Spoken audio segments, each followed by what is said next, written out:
తండ్రి అమ్మగారు మంచి ఆరోగ్యాన్ని తెలియని జ్ఞానాన్ని చేశారు. అలాగే ఆ వాక్యం మేము ఉండేటట్టుగా మాకు సహాయం చేశారు. మంచి జ్ఞానాన్ని తెలియదు హృదయపూర్వకంగా సహాయం చేశారు. ఆయన ఉదయకాలం ఆయన తండ్రి నిండు దేవులు మా ప్రతి ఒక్కరు మీరు కుమ్మరించండి తండ్రి. ఆయన నిండుగా అమ్మగారు ఆయన స్వరాన్ని ఉంటే మాతో మాట్లాడు ఆయన కుడి కన్ను ఎడం కన్ను దొరకొండుతాయి ఈ ఆలయంలో తండ్రి. ఎంతమందో ఆయన రాలేకపోతున్నారు తండ్రి. మా స్త్రీలు కూడా లేక తండ్రి రప్పించండి తండ్రి. నాయన ఈ ఉదయకాలం తండ్రి నీ బంగారు పాదాలు కొట్టుకుని అడుగుతున్నాము తండ్రి. పరిశుద్ధుడు స్వస్థపరుచుతండి తండ్రి. నాయన మా కుటుంబంలో ప్రతి ఒక్కరిని దీవించి అలాగే అమ్మగారిని బ్లెస్సింగ్ అయ్యగారిని ప్రతి ఒక్కరు అయ్యగారు చేసేది నాయన పనులు సేవలు తండ్రి తోడు వీడైతే సహాయం చేయతండి. అయ్యగారికి నాయన మాకు ఎంతో వాక్యం నేర్పుతున్నాడు తండ్రి. తోడు వీడైతే సహాయం చేస్తామని నమ్ముచున్నాము తండ్రి.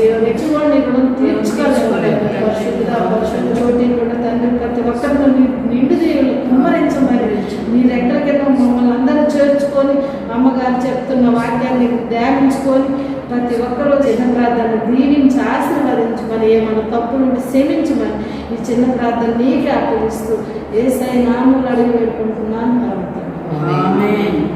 కీర్తనలు 7వ అధ్యాయం. యెహోవా నా దేవా, నేను నీ శరణు తెచ్చి ఉన్నాను.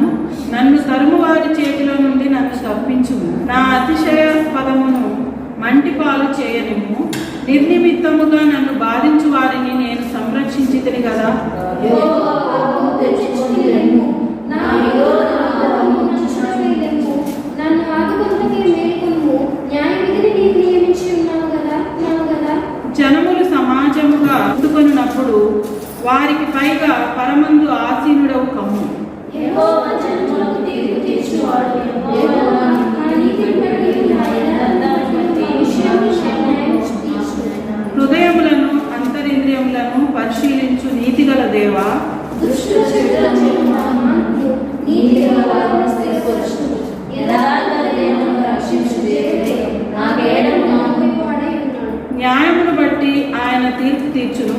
వాడు గుంట త్రవ్వి దానిని లోతు చేసి ఉన్నాడు. తాను త్రవ్విన గుంటలో తానే పడిపోయాడు. వాడు తలంచిన చేటు వాడి నెత్తి మీదకే వచ్చును.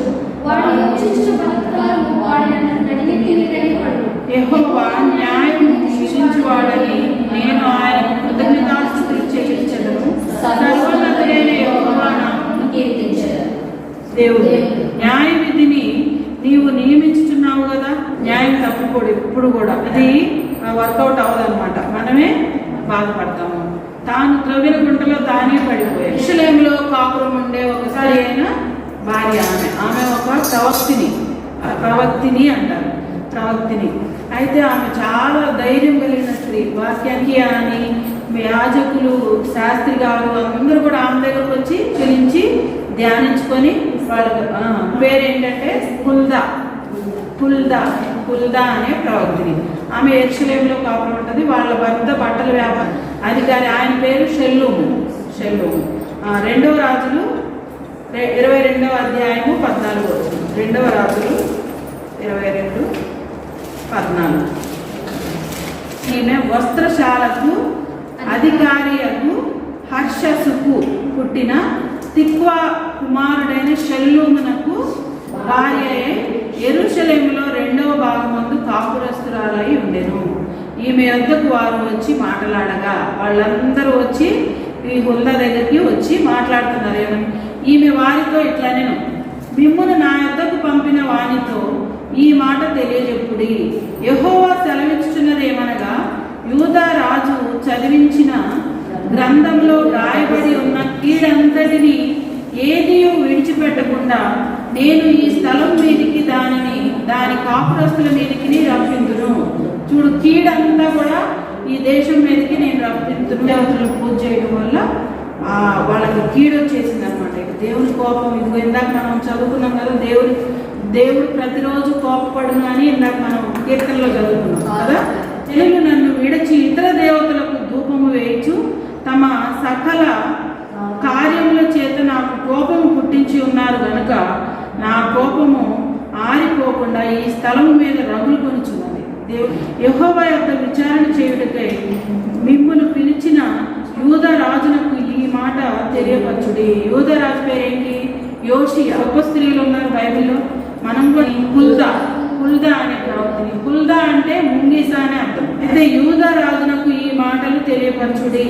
ఇశ్రాయేలీయుల దేవుడైన యెహోవా సెలవిచ్చినదేమనగా, ఈ స్థలము పాడగుననియు దాని కాపురస్తులు దూషణాస్పదులగుదురనియు నేను చెప్పిన మాటలను నీవు ఆలకించి మెత్తని మనసు కలిగి, దేవుడి మనసు మార్చుకొని మెత్తని హృదయంతో, అంటే మన హృదయం ఎట్లా ఉండాలి? ఎప్పుడు కూడా మెత్తని సాత్వికమైన హృదయంతో సాఫ్ట్గా ఉండాలి. మనం ఎప్పుడు ఏరోనెంట్గా ఏది పడితే అది అనటం మానంగా ఆలోచించి మాట్లాడాలి. ప్రతి మాట కూడా ఏదో నోరొద్దులని ఇష్టం వచ్చినట్టు మాట్లాడితే చాలా జాగ్రత్తగా మన నోటిని అస్సలు గడవపడటానికి ఏమి లేదు. ఇదంతా దేవుడు ఇచ్చారు, మనల్ని పుట్టించారు, మనం వాడుకోవడానికి ఇచ్చారు. మళ్ళీ తర్వాత మనం చనిపోతాం, వెళ్ళిపోతాం, వేరే వాళ్ళు వాడుకుంటారు. ఇదంతా మనది అని గర్వంగా అస్సలు మనం ఉండకూడదు. చాలా దీనత్వం కలిగి తగ్గింపుతో ఉండాలి.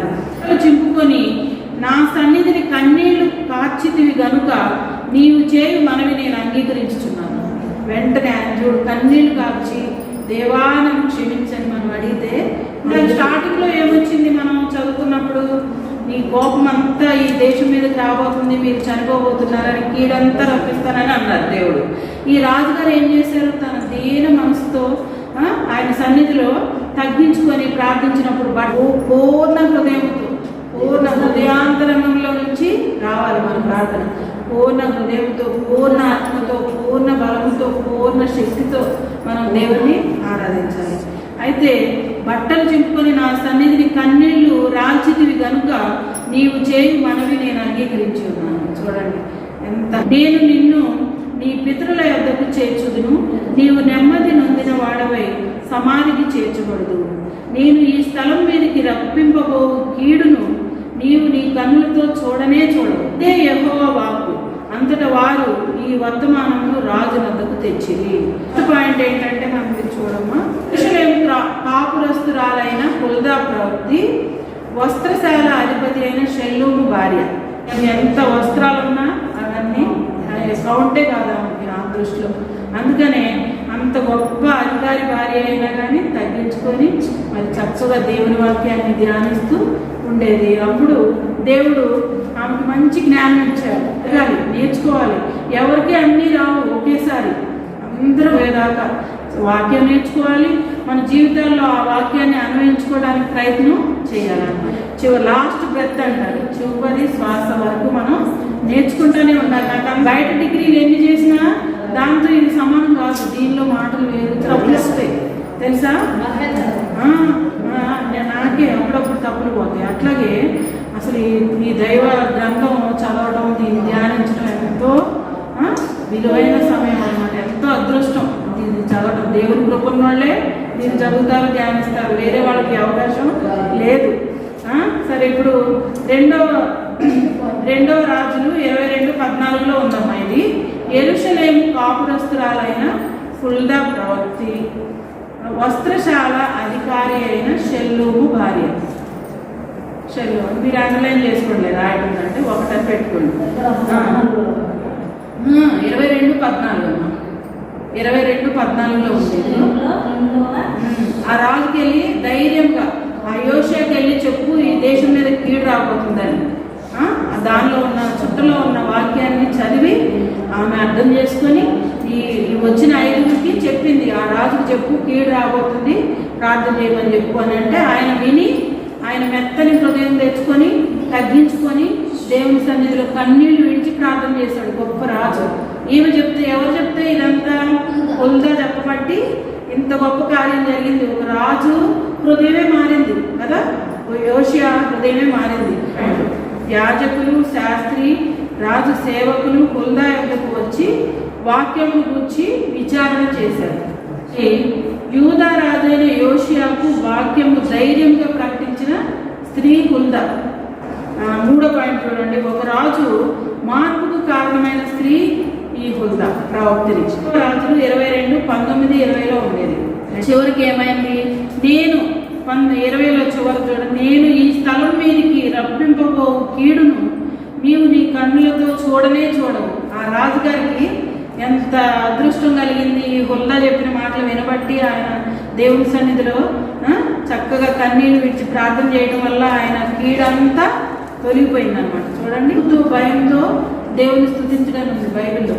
అస్సలు దేవుడి వాక్యాన్ని గురించి నేర్చుకున్నదాన్ని బట్టి అతిశయపడాలి మనం. 2వ దినవృత్తాంతాలు 34వ అధ్యాయం 22-33 వరకు ఉంది. సేమ్ యాజ్ ఇట్ ఈజ్ ఇక్కడ ఏముందో అక్కడ కూడా అట్లాగే ఉంది. అయినా చదవండి ఒకసారి.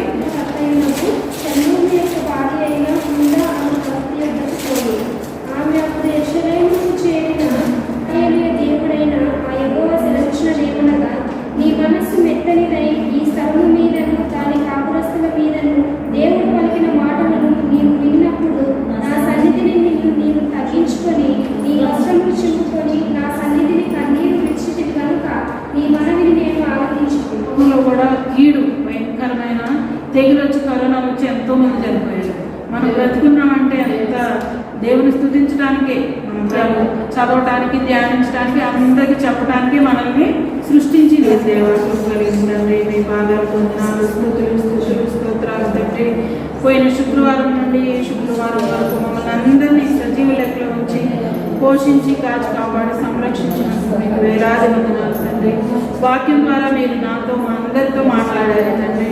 హుల్దా అనే ప్రవక్తిని ఆయన ఎంతో మీ వాక్యాన్ని ధ్యానించి వివరించి చక్కగా చెప్పినప్పుడు యోషియా గారి మనసు మార్చుకొని అయ్యా ఇతర దేవతలను పూజించకుండా అయ్యా మీరే నిజమైన దేవుడని గ్రహించి యోషియా ఏ విధంగా తన మనసు మార్చుకొని మెత్తని హృదయంతో కన్నీళ్లు విడిచి నీ సన్నిధిలో ప్రార్థించి అయ్యా ఆ దేశానికి ఆయనకి జరగబోయే కీడంతటినీ తప్పించుకున్నాడు.